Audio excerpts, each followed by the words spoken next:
in a relationship sila, you don't count the days. You make the days count. Yeah. Does it make sense? Yeah.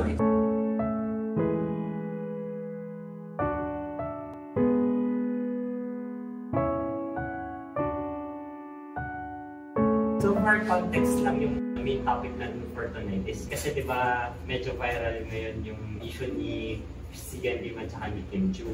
So for the other people na hindi alam yung nangyayari sa kanila, sa mga viewers na hindi nakakaalam ng issue ni Kim Chiu at saka ni Sigan Lim, ang nangyayari kasi sa kanila, 11 years silang naging in a relationship. Pero ngayon, nagiging viral sila kasi after 11 years, hindi naging sila. Yun yung problem, parang nakakasayang. Ngayon, given that context or given that situation na hindi sila nag-work out, hindi na sila, may tatanong sa atin si Z about dun sa situation ni Sigan Lim at saka ni Kim Chiu.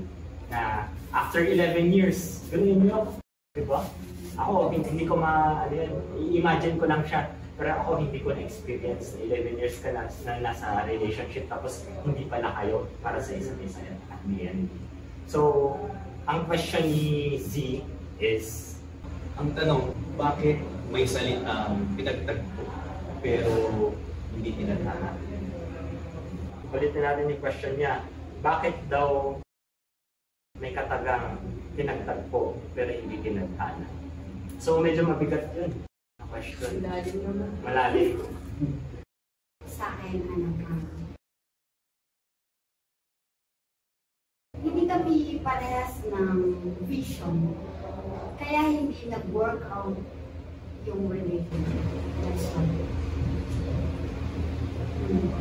Agree. Pwedeng kulang sila sa plan. Like siguro nung umpisa pa lang wala sila ng goal.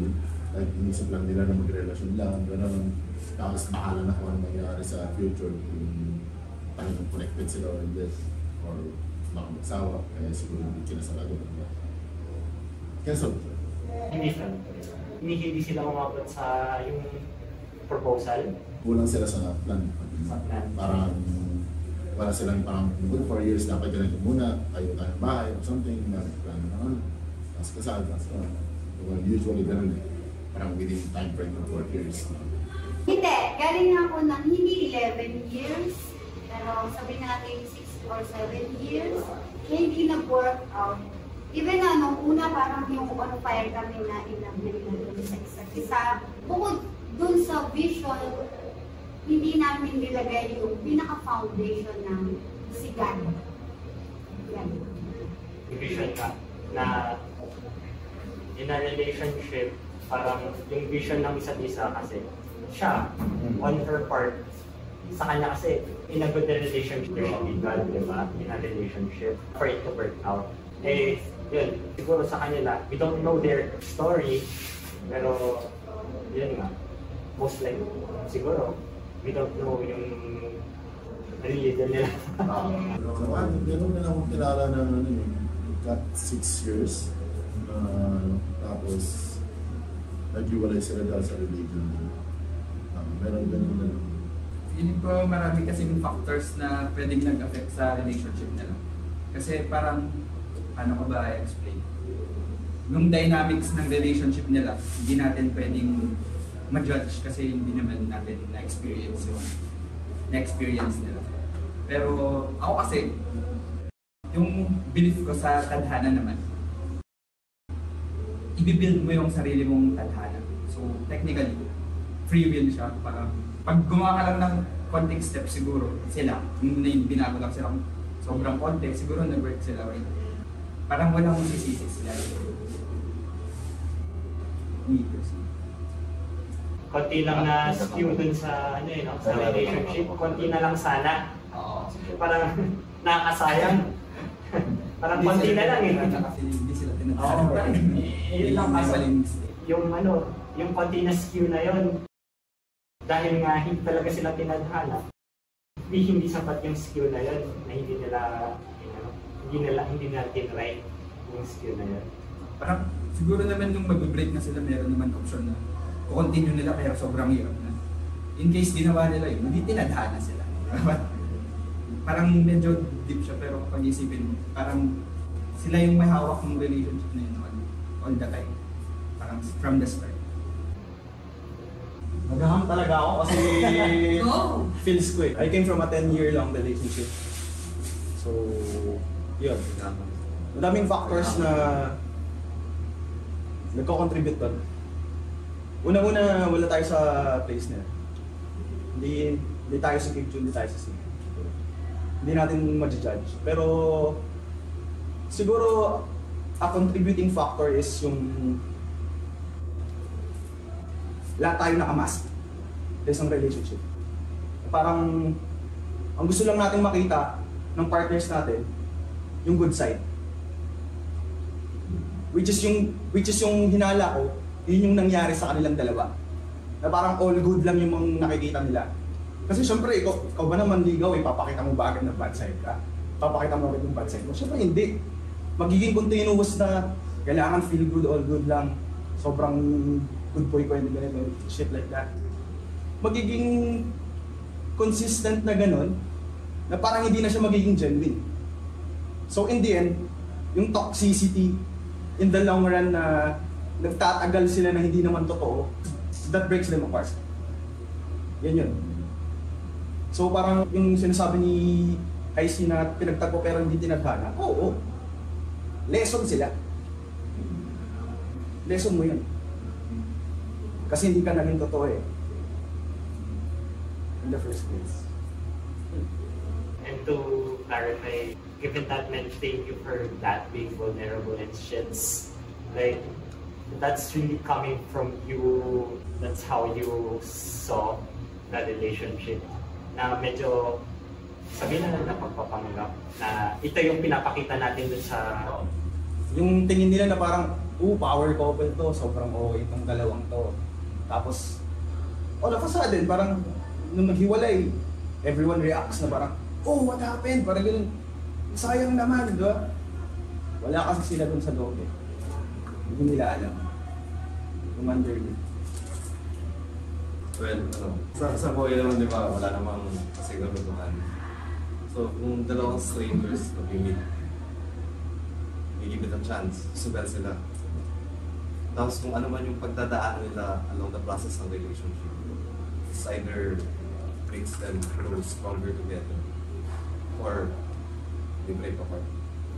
Sa case siguro nila na 11 years na sa haba-haba ng relationship nila, somewhere along the way, may nag-spark na hindi sila parang magiging stranger na ulit yung namig mong tao na akala mo siya na. So, yeah, pinagtagpo kayo. Pero, hindi mo masabi. Baka may something na magpapos kung ba't yung mag-grow apart. Tapos, siguro sabi nga nila is yung belief. Parang iba na yung belief ng isa sa belief. Hindi na saving vision. Or marirealize ko yung mask ng tao. Iba pala yung tao na minahal mo sa tao kung ano na siya.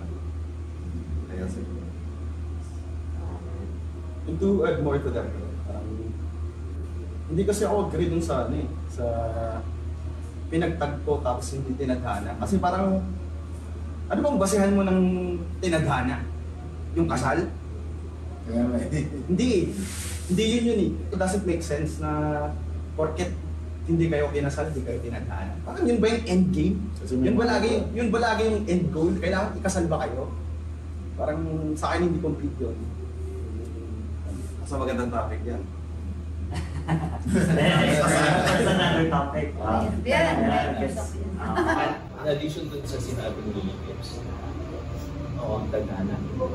Or usually, sabi natin yung destiny. Kahit saan naman kayo sa mundo mag-iwalay man kayo, hanap ng paraan. Siguro, sabihin natin, possible or nahanap ng paraan. Magkakatagpo kayo in the future kung talagang pinag-destiny kayo. Kasi kahit ayaw nyo man magkita, pero kung tinahana kayo, destiny kayo sa bawat isa. Pag magkikita at magkikita kayo at the right time, at the right place, So yung definition mo ng tinadhana is not necessarily yung kasal. Parang faith lang. Faith. Faith na. Destiny. Okay. Pwedeng faith. Pero, Hindi nyo another thing. oh, So, pwede siyang Pero hindi gano'n ang buhay. Oo, kasi meron yung mga tao nag-end up hanggang single talaga like no kids, no. Kasi everyone lives with concrete figures. Depende talaga kung meron yung mga iba talaga or hindi. It's a choice. Like, It's It's a choice. Ako din ako sa it's a choice. It's a decision. On both parties yun. Oo din. Parang ano din kasi parang di ba naghiwalay kayo tapos pinagtagpo kayo ulit, di ba? Tapos parang ba't nyo pa pipilitin kung wala na eh? Choice mo yan. Sama ko ba kayo? Free will. Parang oo, di ba? Hindi na talaga. Kasi nangyari sa akin yun. Go. Pwede mo uwing We love each other, parang gano'n, we love each other, tagal namin walang komunikasyon, tapos bigla mag-iibang bansa. Doon kami nagkita sa mismo, magpipidos na kami. Tapos nakita niya, uy, please. Kuha ko. Kasi ayoko na siya eh. Diba? Parang, gets mo ba? Parang ayoko na siya, ba't ko siya i-entertain? Parang gano'n. Mas okay na maghiwalay na kami. Kasi hindi ko siya love. Choice niyo pa rin. Agree ako doon. It's your choice. Kasi It's a ang tagal decision. namin walang komunikasyon, tapos biglang magkikita kami dun sa magpipidos kami, mag-iibang bansa kasi kami parehas.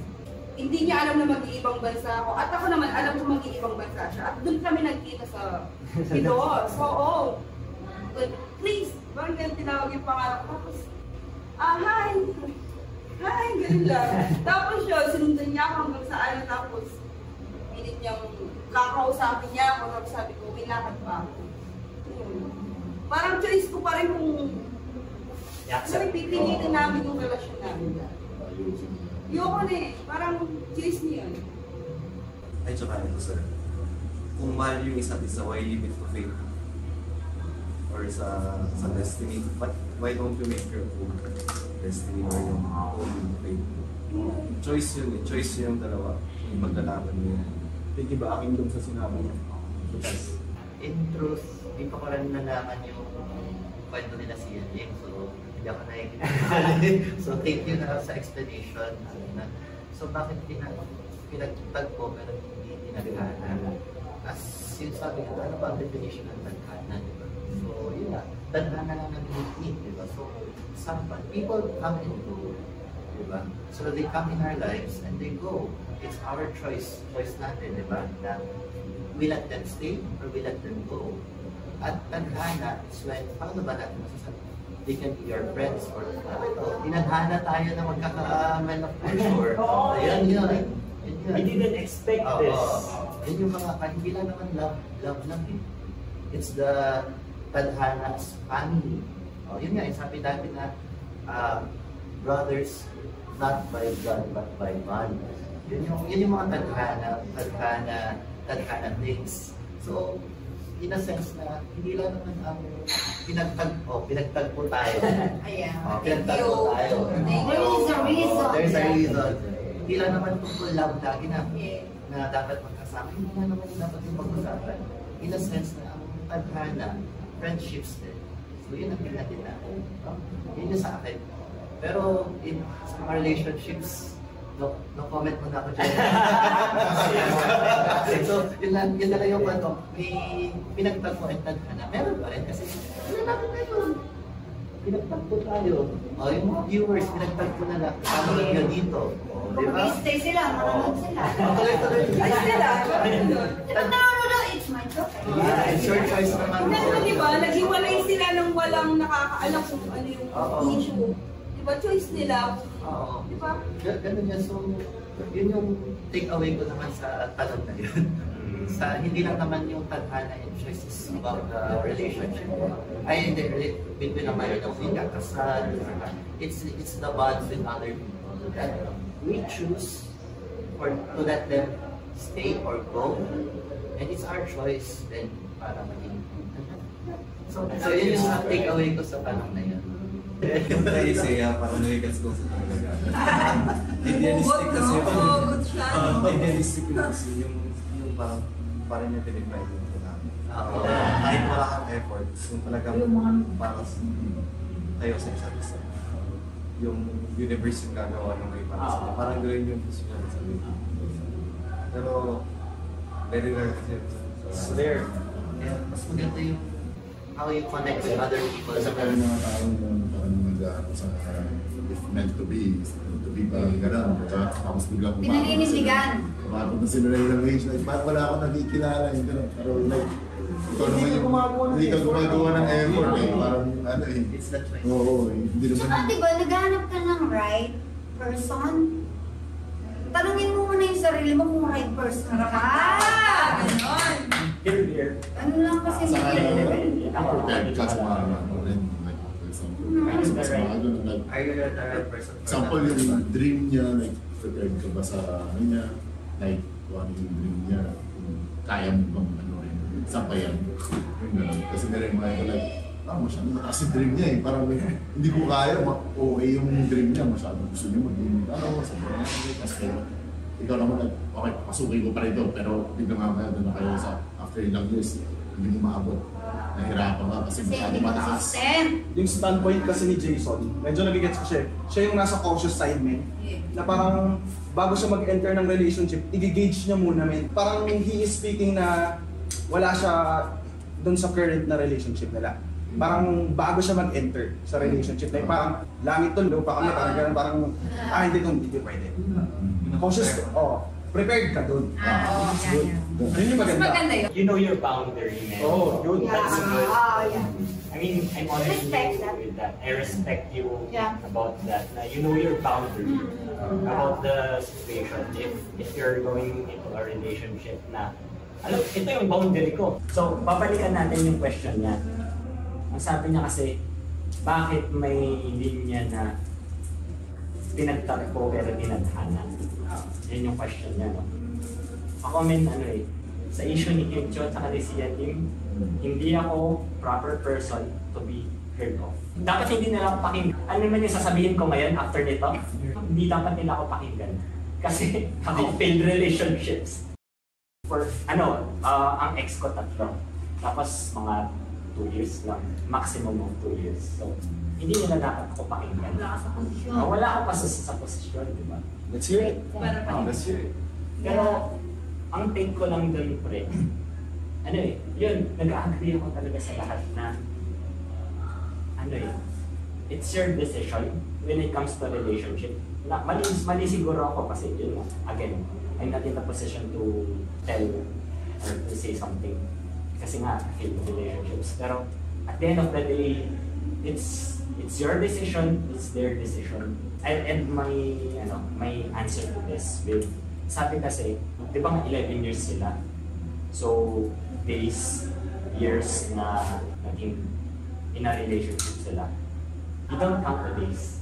You make the days count. Yeah. Does it make sense? So Na, dun sa 11 years na yun, ang importante is, paano nyo i-spend yung 11 years na yun? Oo. Nag-usap ba kayo? Naging worthwhile ba? Oo. Ano ba yung goal nyo dito sa relationship na to? So yung quality ng Yung quality nung 11 years na yun. Yung importante na yung 11 years na yun, nag-usap na kayo, makakasal ba tayo? Okay. Ito pa yung goal mo. Anong goal mo? Anong gusto mong mangyari sa buhay? Ito yung gusto kong mangyari sa buhay. Yan, going back to ako, yung vulnerability. Na ito yung gusto ko sa buhay. Na maaaring hindi mo tanggapin ito. Na maaaring hindi mo gusto yung gusto kong gawin sa buhay ko. Yun yung na in a relationship. Yun yung natutunan ko. Na maaaring love na love ko yung person na yun, pero hindi pala yun yung gusto niya sa buhay ko. Hindi pala yun yung gusto. Hindi pala ito yung gusto ko sa buhay ko, hindi pala yun yung gusto niya sa relationship namin.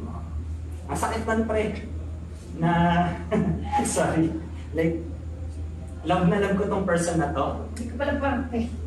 Totoo, di ba? Hindi ka pala parte ng plano. Ay, hindi ka pala parte ng plano. Yeah, just like that. Ang bigat ng pre, na, love na love kita. Lahat tayo nagmahal. Gusto natin tong person na to na maging parte ng buhay natin. Pero yan eh, going back to vulnerability na maaaring yun yung importance ng vulnerability tol. Going back to Hazy. Ito, payo ko lang kayo sa Hazy. Kasi he's in a relationship right now. Alright! We're proud of you. Na, yan lang pre. Be vulnerable. Na maaaring hindi tanggap ng person na to.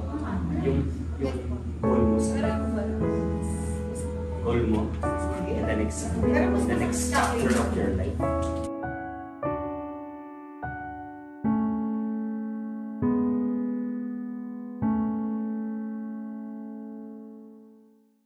Again, this is Man of Culture.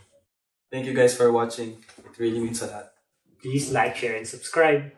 And if you have thoughts, comments, and future topics that we can discuss, comment below.